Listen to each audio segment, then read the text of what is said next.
The conflict between Israel and Palestine goes way back, with arguments over land and who belongs there. In the late 1800s, a group called Zionists wanted to create a Jewish state in their old homeland. This led to more and more Jewish people moving to Palestine, which was ruled by the Ottomans at the time. After World War I, things got more complicated when the British took charge of Palestine. The Arabs who already lived there and the Jewish people moving in started having more and more problems. In 1947, the United Nations tried to make peace by suggesting separate Jewish and Arab states. But Arab leaders didn't agree, and a civil war started. Then, in 1948, Israel declared itself a country. A war followed, and more than 700,000 Palestinians had to leave their homes, becoming refugees. Palestinians call this the Nakba, which means catastrophe, and it's a very sad memory for them. The 1948 war made Israel a real country, but it also caused a huge problem with Palestinian refugees.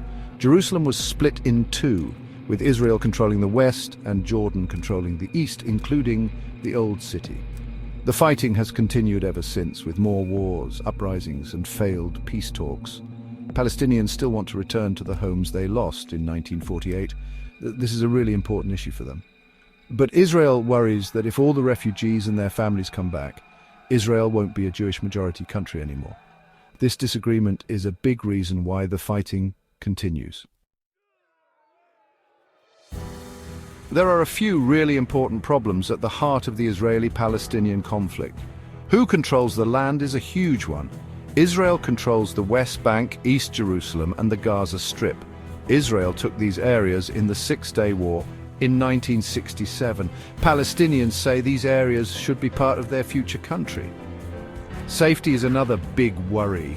Israel says it needs to protect its people from Palestinian attacks, like rockets from Gaza and stabbings in the West Bank. But Palestinians have to deal with Israeli soldiers and rules every day.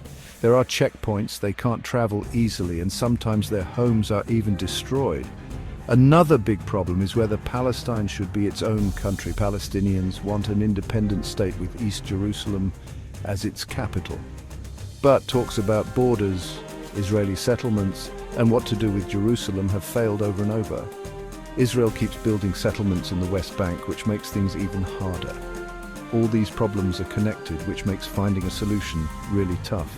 Israel's need for safety often clashes with what Palestinians want: freedom to move around and an end to Israeli control. With Israel building more and more settlements, it's hard to see how Palestine can become a real country. Things are even more complicated because the land is important to both Jewish and Muslim religions. Jerusalem is especially important, with holy places for both. The Western Wall is the holiest place where Jewish people can pray. For Muslims, the Al-Aqsa Mosque compound, known as Haram al-Sharif, is the third holiest place in Islam. Because these places are so important to both religions, even small changes can cause big problems and even violence. Both sides have strong beliefs about the history and religion of the land, and these beliefs often clash. Many people have tried to make peace, but nothing has worked so far. The Oslo Accords, signed in the 1990s, tried to create a plan for peace, but it didn't solve the big problems like settlements, Jerusalem, and the refugees. Later talks, like the Camp David summit in 2000, also failed. The fighting between Israel and Palestine isn't just a local problem. The whole world is watching, and other countries have a big influence.